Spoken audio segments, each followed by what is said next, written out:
Hey, what's up, everybody? True Boxing here. Thank you for coming back to Get Hit with the Truth. So today we are doing the Figueroa versus Fulton 2 preview and prediction video, as Brandon Figueroa, the reigning WBC featherweight champion of the world, is set to rematch former unified junior featherweight champion at 122, Stephen Fulton Jr., from their 2021 bout that ended in a Fight of the Year candidate where Fulton took a very close majority decision to unify titles at 122 pounds. Now, before we get into that, if you could smash the like button, leave a comment, or subscribe to the channel. I really do appreciate any and all support that I can get as I continue to build my channel here. So this fight is coming up this Saturday, March 1st. It's the co-feature to the Benavidez-Morel all undefeated light heavyweight showdown.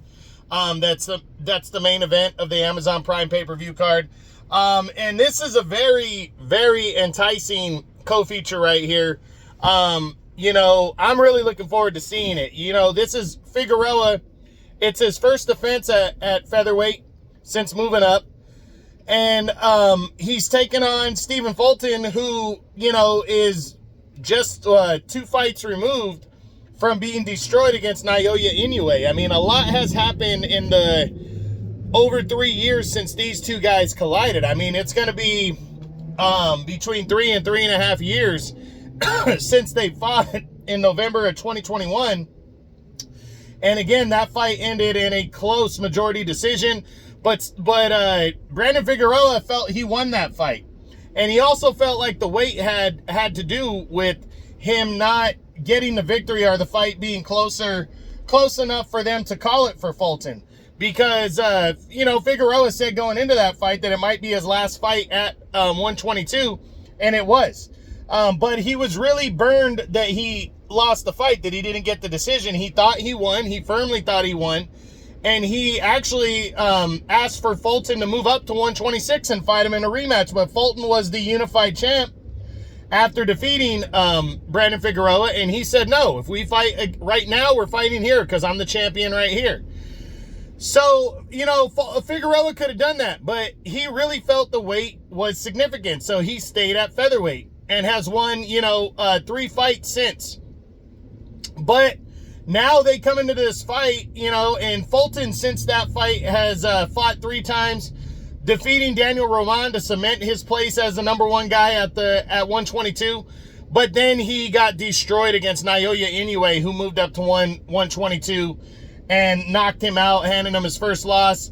He waited, 14 months to return, and he took on Carlos Castro in his debut at 126, and narrowly got by Castro, even took a knockdown, scoring a split decision victory that night in September on the Canelo Berlanga undercard, where he would get a very close decision, somewhat controversial, in his debut at featherweight. And that's where these two guys have a similarity. Both these guys debuted at featherweight against Carlos Castro.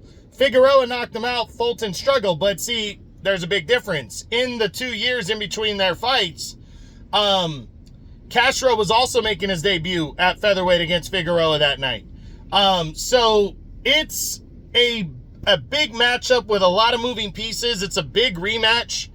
And there's a lot going on here. And I think it's going to be a good fight for as long as it lasts, but I really don't think it's going to be the fight that we saw the first time. I think Brandon Figueroa, I think the weight did matter. I think he is a naturally bigger guy, and I think he is going to, I think he's getting Stephen Fulton at a good moment for Figueroa. I think Fulton is vulnerable. I felt that way since he lost to Inoue. He looked that way in his last fight. Now, that could have been just the move up to the new weight class. Not a lot of guys look super strong in their debut at a certain weight class. I mean, look at David Benavidez, look at David Morrell. Neither one of them look like top tier in their debuts at 175. But I really think Naoya Inoue took something from Stephen Fulton, and I think it's going to play out in this fight. I think he's 3 years older. He was 27 at the time. He's 30 now.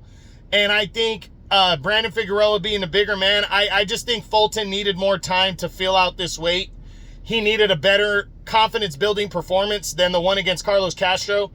And I really think Brandon Figueroa is going to wear down Stephen Fulton and stop him in the late round. So this is a very good matchup. Can't wait to see it. I did a breakdown video that goes more into detail, so go check that out.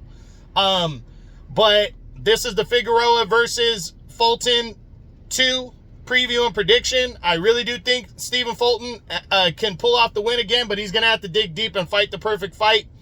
And I don't believe he has that in him to hold Brandon Figueroa off. So I got Figueroa by a late stoppage to gain his revenge and retain the WBC Featherweight Championship of the world.